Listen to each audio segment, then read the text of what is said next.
الحمد لله رب العالمين وبه استعين واشهد ان لا اله الا الله وحده لا شريك له واشهد ان محمدا عبده ورسوله اما بعد.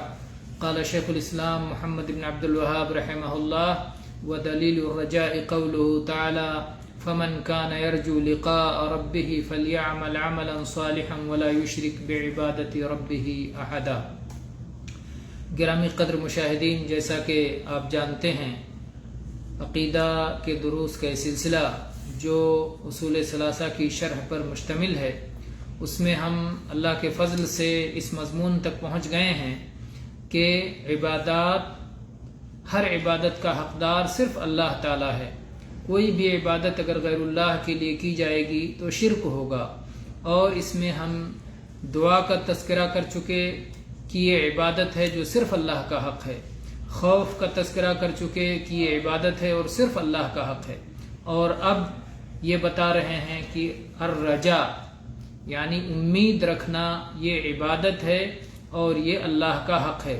اور اس کی دلیل قرآن پاک کی سورہ کہف کی آیت نمبر 10 ہے، جس میں اللہ تعالیٰ نے فرمایا: فمن كان يرجو لقاء ربه فليعمل عملا صالحا ولا يشرك بعبادت ربه احدا. جو شخص اللہ تعالیٰ سے ملاقات کی امید رکھتا ہے، جو شخص اللہ تعالیٰ سے ملاقات کی لالچ رکھتا ہے، یعنی اللہ کے اجر و ثواب کی لالچ رکھتا ہے، جب اللہ تعالیٰ سے ملاقات ہوگی، جب اللہ تعالیٰ سے ثواب ملے گا، جب اللہ تعالیٰ سے انعام ملے گا، جب اللہ تعالیٰ کے عذاب سے نجات ملے گی، جس وقت اللہ تعالیٰ رحمت کی نظر سے اپنے بندے کو دیکھے گا، جس وقت بندہ اللہ کا دیدار کرے گا، جو اس کے لیے سب سے بڑی نعمت ہوگی، اللہ کے مبارک رخ کا، اللہ کے مبارک چہرے کا جس وقت بندہ دیدار کرے گا، وہ اس کے لیے بہت بڑی سعادت ہوگی، بہت بڑی خوشی کی بات ہوگی، بہت بڑا انعام ہوگا.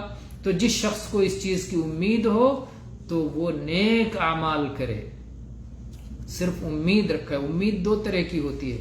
ایک امید جس کے ساتھ امید کے مطابق عمل بھی ہوتا ہے تو یہ اچھی امید ہے، اور ایک امید فقط بدعملی کے ساتھ ہو، صرف آرزویں ہوں اور ساتھ میں عمل نہ ہو، تو یہ درست طریقہ نہیں ہے. صحیح طریقہ یہ ہے کہ آدمی امید رکھے، لالچ رکھے، اور امید کے ساتھ ساتھ اس امید کی تکمیل کرنے والے اعمال بھی کیا کرے. تو یہاں اللہ تعالیٰ نے فرمایا کہ جو شخص اپنے رب سے ملاقات کی امید رکھتا ہے، لالچ رکھتا ہے، تو اس شخص کو نیک عمل کرنا چاہیے. فَلْيَعْمَلْ عَمَلًا صَالِحًا، تو عمل صالح کرے. کوئی بھی عمل صالح کب ہوتا ہے؟ جب وہ عمل خالص اللہ کے لیے کیا جائے اور رسول اللہ صلی اللہ علیہ وسلم کی سنت کے مطابق کیا جائے. اگر وہ اللہ کے لیے نہ ہو، کسی اور کے لیے ہو، تو وہ عمل صالح نہیں ہوگا. اسی طرح سے اگر وہ اللہ کے لیے تو کیا جا رہا ہو لیکن رسول اللہ صلی اللہ علیہ وسلم کی سنت کے مطابق نہ ہو، تب بھی وہ عمل صالح نہیں ہوگا. تو کوئی بھی عمل وہی صالح ہوتا ہے جب وہ خالص ہو، خالصا للہ موافقا لسنت رسول اللہ، اللہ کے لیے اخلاص کے ساتھ کیا جائے اور رسول اللہ صلی اللہ علیہ وسلم کی سنت کے مطابق کیا جائے، تبھی وہ عمل صالح ہوتا ہے. پھر اللہ تعالیٰ نے فرمایا: وَلَا يُشْرِكْ بِعِبَادَةِ رَبِّهِ أَحَدًا. اور اگر اللہ تعالیٰ سے ملاقات کی امید رکھتا ہے تو عمل صالح کرے اور اللہ کے ساتھ کچھ بھی شرک نہ کرے، اللہ کے ساتھ کسی کو بھی شریک نہ کرے. وہ کوئی چاہے نبی مرسل ہو، چاہے مقرب فرشتہ ہو، چاہے اولیاء ہوں اور چاہے کوئی اور ہو، کسی کو بھی اللہ کی عبادت میں، اپنے رب کی عبادت میں شریک نہ کرے. اگر کسی عمل میں سنت کے خلاف عمل ہوگا تو وہ عمل بدعت ہوگی. تو بدعت اللہ کے ہاں مردود ہے. من عمل عملا لیس علیہ امرنا فہو رد. اور جس عمل میں اخلاص نہ ہو اس عمل میں شرک ہوگا، ریاکاری ہوگی، شرک اکبر ہوگا یا شرک اصغر ہوگا. تو اگر اخلاص نہ ہو تو شرک ہو گیا، اور اگر اتباع سنت نہ ہو تو بدعت ہو گئی، تو عمل مردود ہو جائے گا.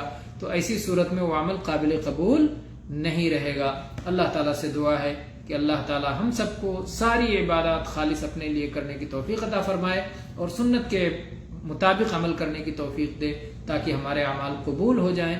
وآخر دعوانا ان الحمد للہ رب العالمین وصلی اللہ علی نبینا وسلم۔